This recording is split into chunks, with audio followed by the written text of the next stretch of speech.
Bonjour à tous et bienvenue sur le Cardano Podcast français, le seul podcast francophone qui vous donne toute l'information sur votre chaîne de blog préférée. Je suis Quentin et je serai votre hôte pour toute la durée de l'épisode. Merci infiniment pour votre fidélité. La chaîne YouTube grossit de plus en plus et nous avons également de plus en plus de monde sur le groupe Telegram Cardano France. N'oubliez pas de vous abonner à la chaîne YouTube si ce n'est pas déjà fait et smashez le bouton like si vous aimez le contenu du podcast. À la fin du podcast, n'hésitez pas à nous rejoindre sur le groupe Telegram Cardano France pour continuer la discussion. Alors j'aimerais faire un big shout out to the Cardano Effect. Ils ont fait énormément de podcasts ces dernières semaines. Donc un podcast avec David Esser qui est un Senior Product Manager à IOHK. Ils ont discuté de Shelly qui arrive au mois de juin sur le testnet. Ils ont fait également un autre podcast avec Umed Sedov et Elliot Zareski. J'espère que je prononce bien les noms. Ce sont deux professionnels du monde de la finance avec qui ils ont discuté du potentiel du projet Cardano et de la valeur monétaire de ce projet-là. Alors évidemment, je peux vous dire que c'était un épisode très intéressant. Il y avait également l'épisode avec Ashoshi, YouTuber et développeur sur la plateforme Ethereum. Il nous a permis de comprendre comment les deux plateformes sont différentes en termes de développement et il nous a parlé également de son expérience avec la plateforme Cardano, notamment KVM et le langage Plutus. Je suis quand même vraiment fier par rapport au travail qui est fait sur le Cardano Podcast français parce que nous arrivons quand même à avoir des entrevues avec des personnes qui contribuent étroitement avec le projet Cardano. Donc cela me fait très plaisir de participer à l'écosystème Cardano et de vous fournir du contenu en français et sous-titré parfois.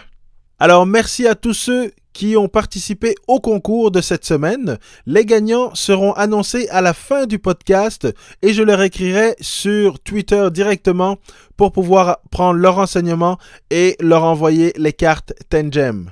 Donc aujourd'hui, j'analyse pour vous Shelly pour bien comprendre à quoi s'attendre pour le mois de juin et d'ici la fin de l'année.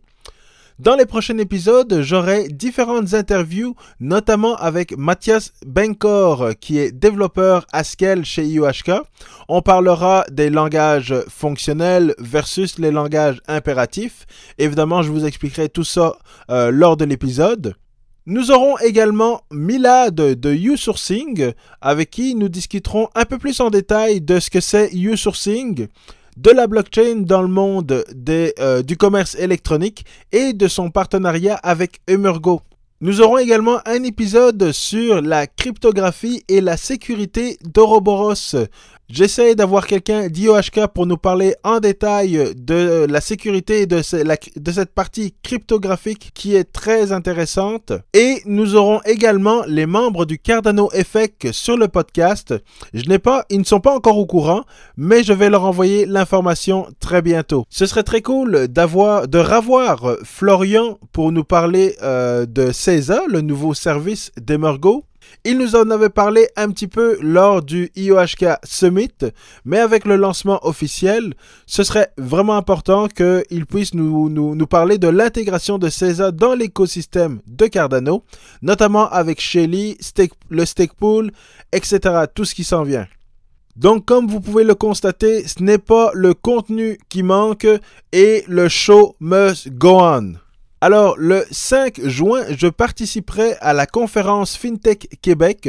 C'est une conférence qui est organisée par Desjardins, qui est l'une des institutions financières les plus importantes au Québec, et l'Université de Québec à Rimouski, donc les deux organisateurs de l'événement. j'aurai la chance de présenter Marlowe, qui est donc pour moi la seule solution que je connaisse qui permet de créer des contrats intelligents par des experts qui ne sont pas des développeurs. Alors les experts dans le domaine financier, dans le domaine des assurances, dans le domaine du commerce électronique. Donc tous ces experts pourront créer des contrats intelligents dans leur domaine d'affaires.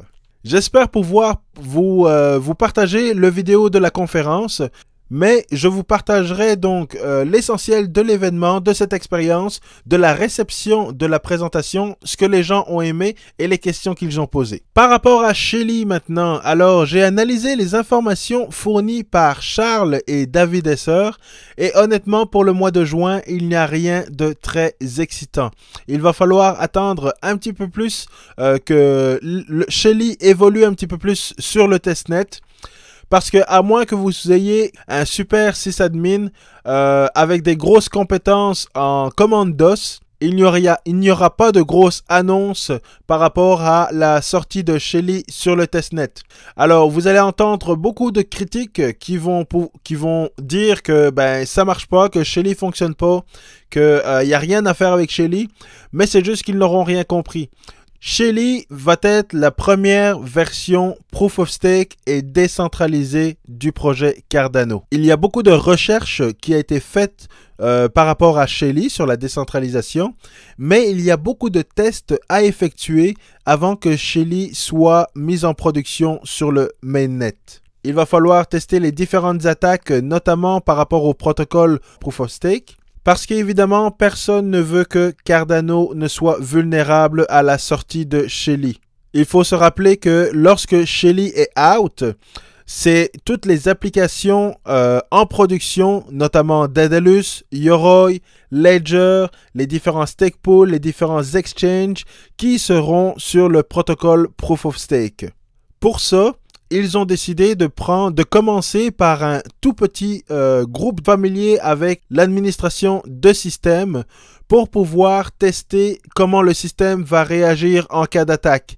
Et les attaques peuvent être une attaque byzantine, long range attack et différentes instabilités par rapport à des validateurs qui pourraient se connecter et se déconnecter alors qu'ils doivent valider un bloc.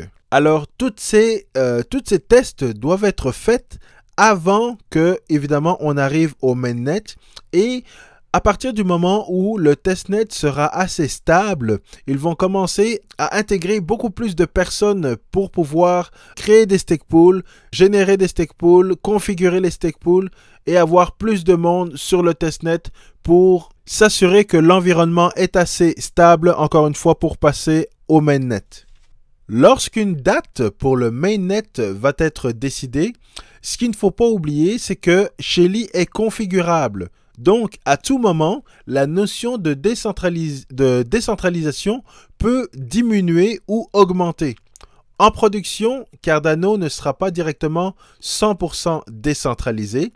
On va commencer par un 20% de décentralisation, mais on sera 100% Proof of Stake. Donc, IOHK et les différents contributeurs du projet Cardano vont commencer à augmenter un petit peu le niveau de décentralisation au fur et à mesure, toujours pour contrôler les attaques qui pourraient arriver sur le mainnet une fois que Shelly sera out. Donc, Shelly 100% décentralisé, selon moi, ce ne sera pas avant la fin 2020.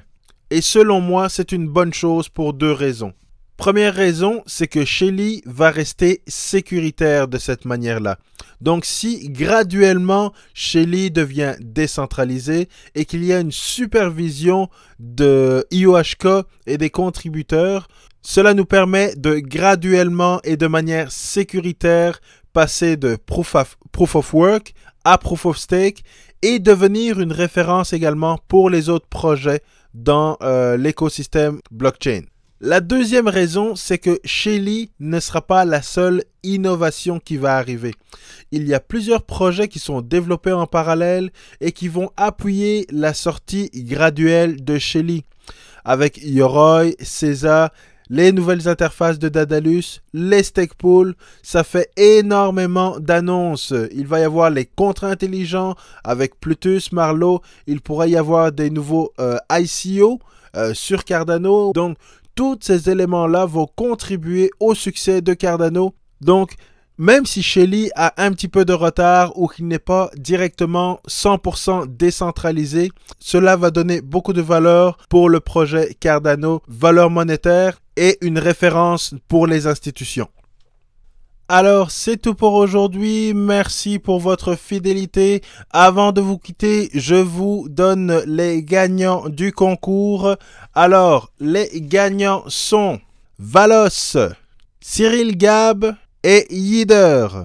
Alors, c'est tout pour aujourd'hui. Je vous retrouve la semaine prochaine pour un nouveau Cardano podcast français. On continue la discussion sur le groupe Telegram Cardano France. Merci. Peace.